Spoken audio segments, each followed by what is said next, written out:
Good morning, everyone. My name is Natalie Cleavier, and I'm the Supervisor of Literacy Strategy here at the Department of Education. And today I'm going to be talking to you about one of our Teacher Leader Summit 2024 sessions entitled Analyzing Literacy Screener Data Through Different Lenses. So here's our educational priorities at the department. And today we're really going to focus in on literacy instruction aligned to the science of reading and an effective teacher for every student. So our objectives are, by the end of the session, you'll be able to understand the different reports available in the Amplify platform and analyze decisions that can be made using screener data depending on a role within the school or system. We're going to talk about this through the lens of a teacher, a school leader, and even a district leader. Here's our agenda. We've went over our objectives. We're going to dive into these teacher reports and scenarios. We're going to get into school and district leader reports and scenarios, some next steps, and some closure. So, just to start us off to kind of prepare your brain, what information should teachers gain from analyzing literacy screener data? So, if you're a teacher watching this, I want you to kind of think through that. If you're somebody who's redelivering this, I want you to give participants a minute just to kind of think through that. And then, what potential next steps could screener data inform? So we should be hearing things like seeing classroom trends, um, noticing things for whole group, noticing things for small group, noticing implications for intervention. And then we're going to go ahead and dive in. So the M-Class platform provides a lot of different reports for teachers. And so the very first one teachers see when they are logging in is this benchmark report. And so I've kind of highlighted in yellow kind of what you're looking at. So click on benchmark. If you've given this many, you'll see beginning, middle, end of year, or summary based on what screeners you've given so far that year. And the first thing that pops up is this class summary. So the class summary provides a view for teachers to see global trends. And so what are some trends we can gather by the sample data? Okay, so if we were redelivering this to teachers, we would give them a second to kind of dive through, but let's just go ahead and jump in. So we're noticing trends composite. It looks like we have 6 total students at well below, 4 students below benchmark, and we only have 5 students at benchmark or above.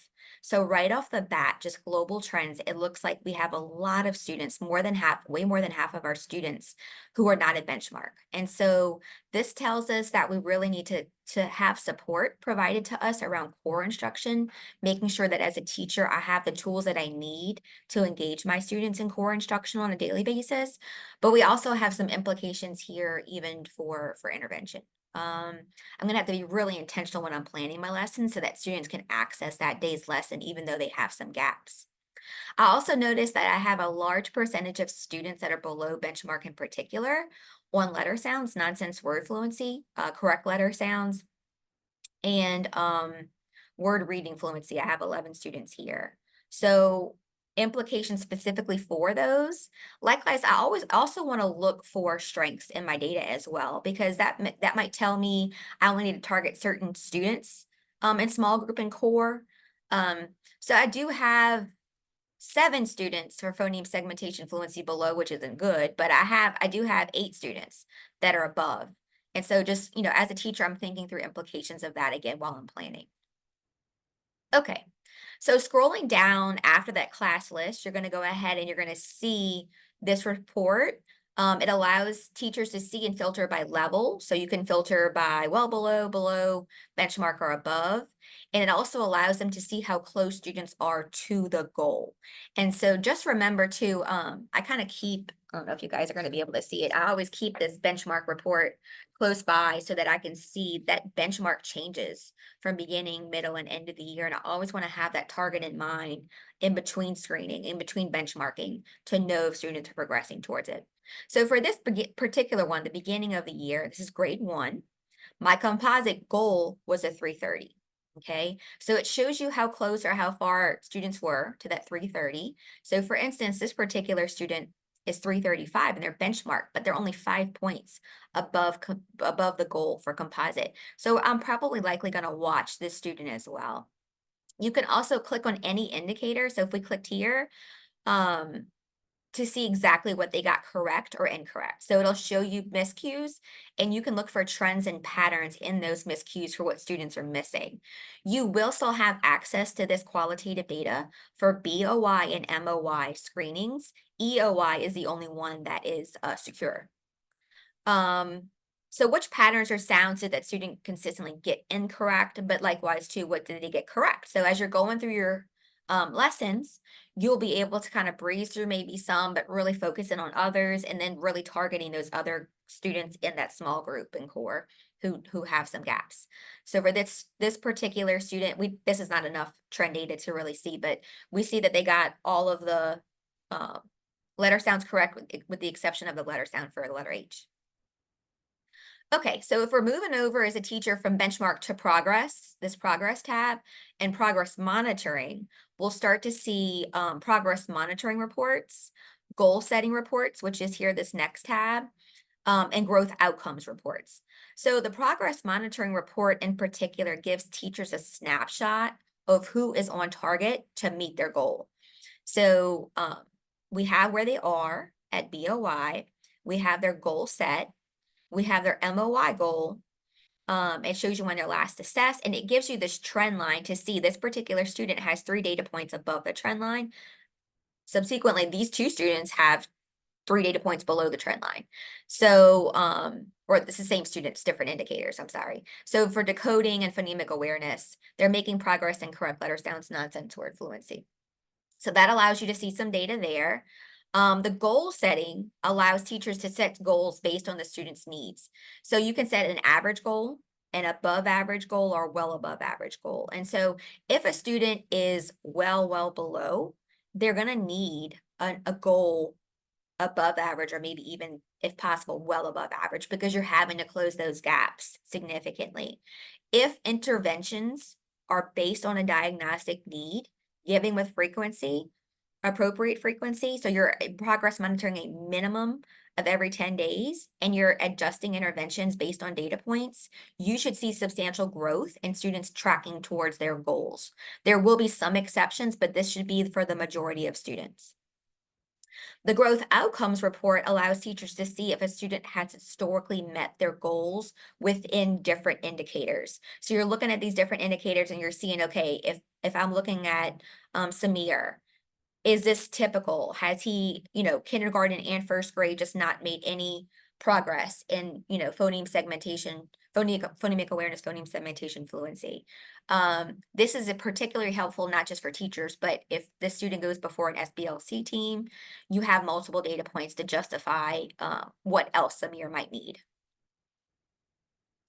Okay, so next is after benchmark and progress is this instruction tab. So under instruction, students are placed in groups based on suggested progress monitoring skills. So here's your groups. And then there are specific lessons recommended for each group. Okay, we're going to talk a little bit more about this on the next slide.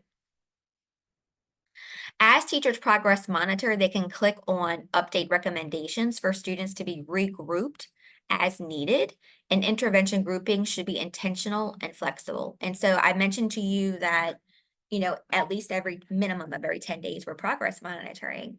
It's recommended that after 3 data points, if you don't see progress, we need to look back and maybe change the intervention for that student. So they made it a different one. Likewise, within those data points, you're going to have students that master that particular skill sometimes, and are going to need to go on and progress to the next skill. So as their progress monitored, you can update recommendations to change groupings. That being said, this platform is super duper helpful, but you as the teacher are the true professional, and you really see what students are miscuing, how often they're miscuing. You have data from whole group instruction as well as this intervention work. And so you have the flexibility to change those groupings based on what the student need might be, and not just that one time, especially if you have one time that you've benchmarked them and it's grouped them. So you definitely have the freedom to do that, but it's going to show you what your groups are, your students in that particular group, and then it's going to recommend some lessons for those particular students. You can download all activities, you can go one by one, you have some flexibility there too. So next on the instruction tab, we have the students tab. And so you can view individual student recommendations for additional instruction. And so I posed this in the session. What would be the benefit of doing this in addition to viewing the recommended lessons? And so sometimes just because a student is in a group with other students doesn't mean that they still don't have much more individualized needs. And so looking at the recommendations for individual students, especially those students who are not progressing, or especially those students who are well below, it just gives you more opportunities to look and you can match lessons for trends like again, you're seeing consistently for that student.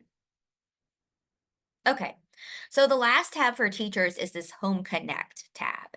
And this offers printable progress letters and they're available in English and Spanish for families. These are available for BOI, MOI, and EOI. And just remember, as a part of that reporting, that it's required that these go out within 30 days of screening. These also are severely helpful to write those individual reading plans. Um, and just an added step, we're going to have some guidance going out this year on how to truly engage families in the literacy journey of their children. But it would be a fantastic idea if you're noticing trends in your class that a lot of students are weak in a particular indicator. It might be a fantastic idea to bring parents in and really model how to do one of those activities at home with their children, to really help kind of move progress. We've had a lot of success with that on some different campuses across the state. Okay, so here's our teacher scenario. Miss Keisha teaches first grade at Pelican Primary. Her class summary page at BOY shows that she has 45% of her students at well below for phoneme segmentation fluency, and 55% or greater at well below on nonsense word fluency, correct letter sounds and words read correctly, word reading fluency, and oral reading fluency.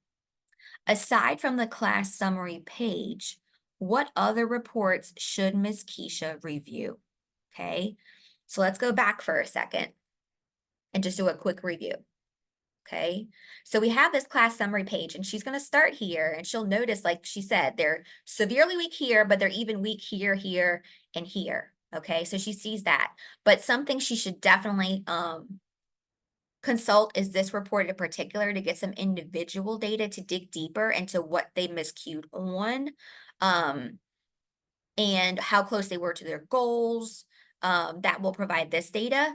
Once she administers that and she starts progress monitoring, this will be a very valuable tool for her to look at to see how they're progressing as a class and intervention. And then she can look back to at her growth goal setting reports for those particular students.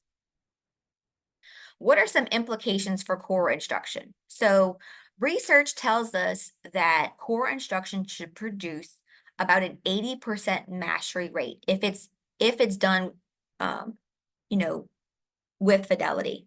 And so sometimes if we aren't getting 80%, it's because we need more training around not necessarily reading word for word from the manual, but how do I make instructional adjustments within my core lesson? We never want to take away from what's in the core instruction manuals. We always want to see what we need to do in addition to that. So here's where I start to consider things like my science of reading training. What did my science reading training say? So for in particular, BOI 45% of her students are well below for PSF. I'm thinking back to my phonemic awareness and my phonological awareness, parts of my science of reading. What did they say here? How can I leverage my curricular materials to be more intentional, to provide more models, or to give more practice to my students? Maybe I need to do something with manipulatives in class to give them um, those different modalities. What are some implications for intervention? So just going back a second for core instruction, knowing that almost half of my students are well below on PSF, and more than half of my students are well below for nonsense word fluency in a first grade classroom. I'm definitely going to have to make some adjustments to my core instruction to catch those kiddos up. Implications for intervention is that we definitely have some intervention needs, but if we can get core instruction healthy enough, we won't have as large of a load for intervention. So definitely being intentional with those intervention groupings, definitely being intentional about progress monitoring like I should, asking for assistance from coaches or leadership if core instruction or intervention isn't growing so that I can get the training I need to help them progress. How might this data impact leader actions? Okay. So leaders, if Miss Keisha is an isolated incident, if this is the only data in first grade looking this way, then I really need to provide some coaching to Miss Keisha. If this is across first grade at my school, this has implications for definitely for PD, like whole grade band PD, but the best place to do this is in teacher collaboration. You might call it cluster, you might call it PLCs, but teacher collaboration is the best place to do this. So in teacher collaboration, I should have somebody proficient leading my teachers in that first grade cohort, and they're pulling up the data together. They're looking to say, okay, here's where they are. Here's this week's lessons coming up. If we're doing CKLA, that very first piece in a first grade lesson is going to address PSF. And so what am I doing to this lesson to make adjustments so that students have more opportunities and more direct and explicit instruction so that they can master that day's lesson? Somebody's going to model that. The teachers are going to get the opportunity to make adjustments throughout the week in that PLC or that teacher collaboration time. And they're going to start tracking that from week to week. And we probably should focus on one indicator at a time before teachers feel super strong with that before we move on to another indicator, starting at the lowest need. Okay, and so just like our students, our teachers may need some differentiation and scaffolding there too. So if I have a super proficient teacher, maybe I'm working on a different indicator with her on the side in the last 5 or 10 minutes of teacher collaboration, but I'm addressing that whole group need. Teacher collaboration is the best place to do this. And then I have coaching in between those weeks to make sure that teachers are progressing through that and understanding. Okay, so let's switch our lens real quick to screener data for leaders. And I have just leaders in general, but what information should leaders, school or district leaders, gain from analyzing literacy screener data? And what potential next steps could screener data inform? Okay, so as a school leader and even as a district leader, I'm looking as a leader for trends, but also just like I talked about with Miss Keisha, those isolated incidents. And maybe Miss Keisha is the only one, but maybe there's a lot of people who need help and support. I'm looking for trends. I'm looking for places I can support. Potential next steps could be topics for a long range plan for teacher collaboration. It could be topics, it should be topics for sure for ILT starting out, district ILT and school ILT. These kind of things should definitely inform and help make school goals, district goals regarding literacy goals. Next steps could be providing support to leaders. There should be somebody on a campus who knows enough about the curriculum to lead teachers. And so my very first next step, if that's not the case, is to build more than one of them. We always want to have backups. Turnaround happens. So who's your backup to your backup to your backup sometimes of somebody who can really lead teachers in this work. But it should definitely be a priority that master teachers, especially literacy coaches, are in trainings for curriculum so they can lead this work with their teachers. Another one could just be like whole PD days, district PD days or school PD days, coaching days. If you have money in your budget for coaching days from vendors, if there isn't anybody yet to lead that work. If there are people at the district, the school level, how are you maximizing those people to lead this work within your district? So just start thinking about that as we go through these reports and talk about the scenario for leaders. Okay, so you want to click view my data once you've logged in, reading, and I have these again highlighted, and submit. And you can view various reports at the system leader level as well. Okay, so it allows you to access raw data. You can download a CSV file. You can upload this to school-based platforms if needed, wherever school-based platforms you're using for data management. You also, one of the most popular reports at the leader level is definitely the comparing measures report. This is a good place to start. You can view trends across indicators, across campuses, across classrooms. This report is especially helpful when planning those PD days that I referred to at the school or even at the district level. Leaders can run reports by any of the indicators shown, as well as filter by certain student groups for subgroups if necessary. So once you're in the comparing measures, you have results by district or by school. You can do a grade divider. You can do a specific grade or multiple grades. You can do specific school years if you want to look for trend data from school year to school year. You can do BOI, MOI, EOI if you have all of those. You can select specific measures. So if you know PSF is something you're really focusing in on, you can select that measure. And then you can also do student filters, which is really important. I know one of the grants that I manage, the CLSC UIN grant, are for schools who have a subgroup who's not progressing like the regular general ed population. So for these particular schools, it's really important for school leaders to track that subgroup that's causing label. Most of the schools have it for students with disabilities, but it might be for English learners. You can filter by subgroup here. Okay, so once you're in the comparing measures report, here is what it looks like.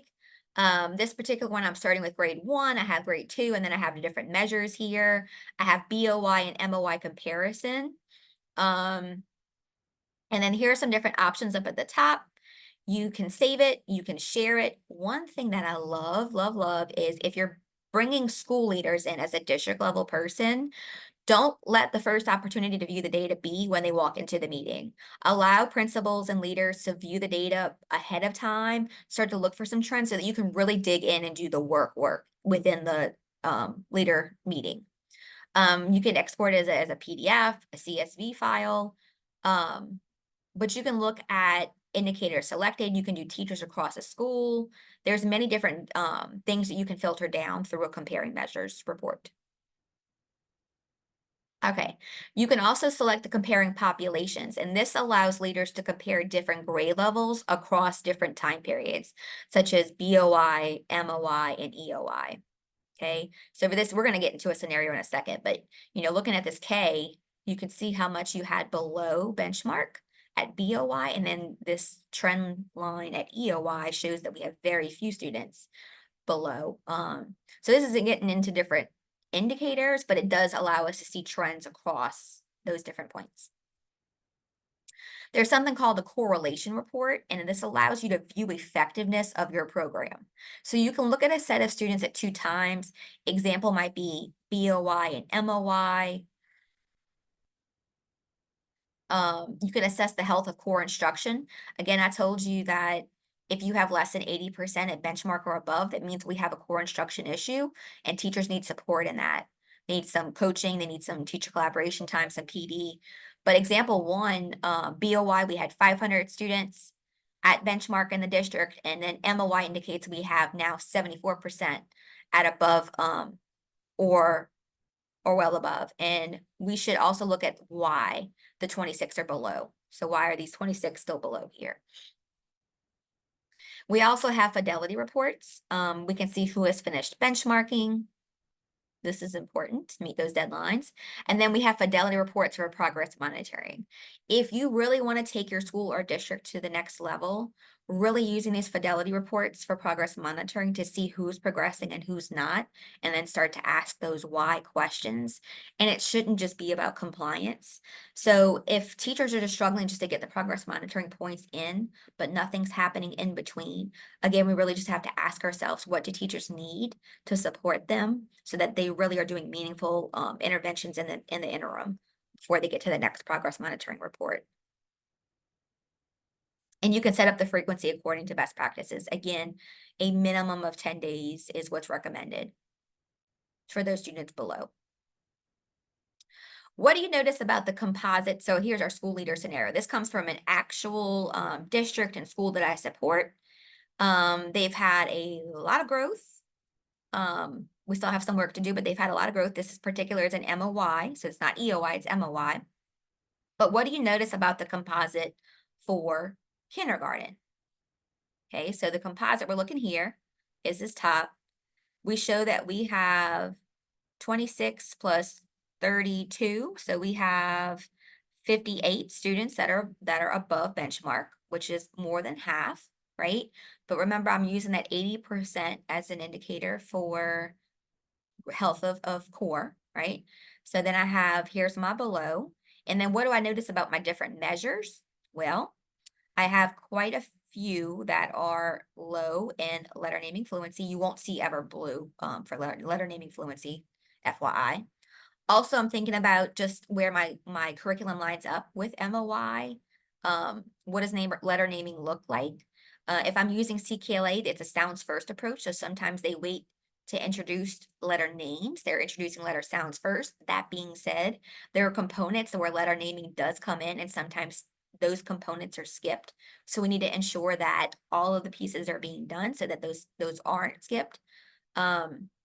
We also have phoneme segmentation fluency, that we have, again, more than half and even more than about 2/3 is proficient. What I do notice is that when we come down here to letter sounds, nonsense word fluency, correct letter sounds, I'm starting to get higher in there. And then word reading fluency, I have quite a few, but again, this is K at MOI. So I'm just noticing, I'm looking to see, okay, what am I noticing? How many students? What are the different indicators? How does this line up with my core curriculum? What do you notice about the composite for first grade? So first grade's looking pretty healthy. I have 46 plus 20, so I have 66%. Still have some room to grow, but I'm trending, and I know what the BOY data looks like. So I'm trending towards proficiency. Much stronger here in letter naming fluency for my first graders than I was for K. Looking down here, reading accuracy, oral reading fluency is a huge concern. And then I'm asking myself why. So I might be even backing up to these other indicators to see what's happening so that because to cause them not to be accurate. Accuracy is a huge issue with word reading fluency. If students are accurate, but they're not fluent, we can just practice those patterns more. If they're not accurate, practicing the words is not going to help. They need some more instruction, direct and explicit instruction on the letter patterns that they're missing, along with some more guided practice to get them there. So what do you notice about the composite for second grade? Okay, so here's my second grade health. And I'm looking. We have a good bit reading accuracy or reading fluency accuracy for second grade. So again, that has different implications than what my first grade data did. And we just talked about that. And so now we might be able to switch gears towards the true fluency part, but we also need to consider these 16 students who are still struggling with accuracy. Okay, so based on the data we just looked at for Pelican Elementary, what is the status of core instruction? Okay, so we're not going to say that core instruction is super unhealthy because it's not. We're just going to say there's probably some tweaks that we can do for core instruction. If I'm a leader, I'm probably going to look for walkthroughs. If I'm a school leader, I'm going to look for walkthroughs on the indicators that aren't super strong in core instruction. So if I'm going back to K, I'm going to make sure I'm doing some walkthroughs in the components of the curriculum where you're going to see these kinds of things happening. So letter sounds, nonsense word fluency, I'm going to be walking through in core instruction and those in particular, so I can look for trends, what needs to come through, again, teacher collaboration during that time, what support do they need, can I provide that support at the school? As a school leader, do I need to ask for help or support from my district people? And then what are implications for intervention? And so we definitely have students with intervention needs. We're definitely going to make sure we're intentional as a school leader for looking at those fidelity reports, but we're also going to be doing some walkthroughs during those interventions to, again, see what support teachers need during that intervention time. What other data might a school leader look at besides just that comparing measures report? So if we're going back, I already mentioned the progress monitoring fidelity reports, but you can also go back to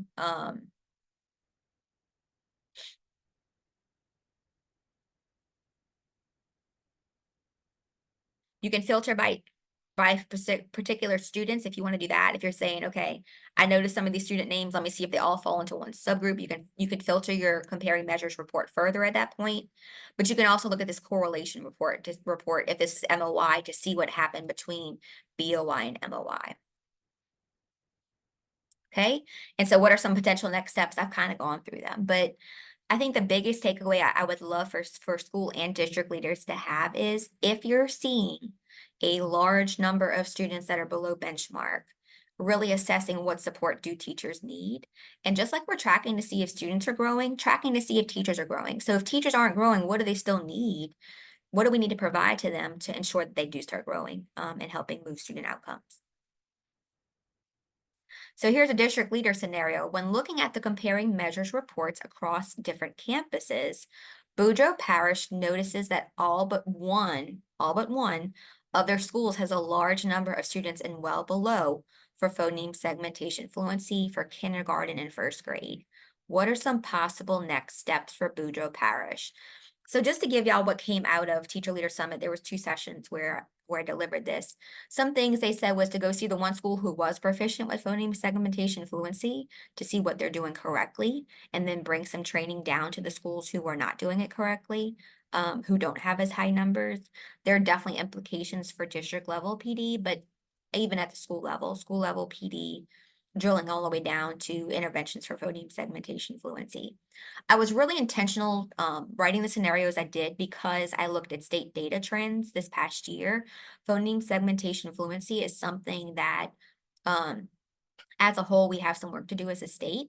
And so be on the lookout for a K2 series that's going to happen in Canopy to help support. We're going to have core instruction supports and intervention supports for teachers for K1 and 2. And then we're going to have a separate training for third grade teachers to make sure we're helping out there as well.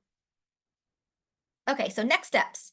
If you're a teacher, some next steps are to attend sessions on connections between screener and core. So Summit is over, but we have Teacher Leader Summit, excuse me, is over. We have Summer Tour coming up, but we're going to have a ton of sessions. They're already being uploaded to Louisiana Beliefs to our literacy library, but we're also going to have a ton of sessions being added this year to Canopy, to our platform, to our professional learning platform, so that you can take those asynchronously and reach out if you have any questions. You can look back at your science of reading training to make connections to best practices. You can explore and just start digging into different reports available to you. And you can let your screener data this year help drive instructional decisions. So the screener data is really a driver for core. It's really a driver for intervention. If you're a leader, you want to dig into current reports to discuss professional learning opportunities over the summer for this coming school year, but also throughout the school year. It's not a one and done kind of thing. It's definitely ongoing support that needs to happen.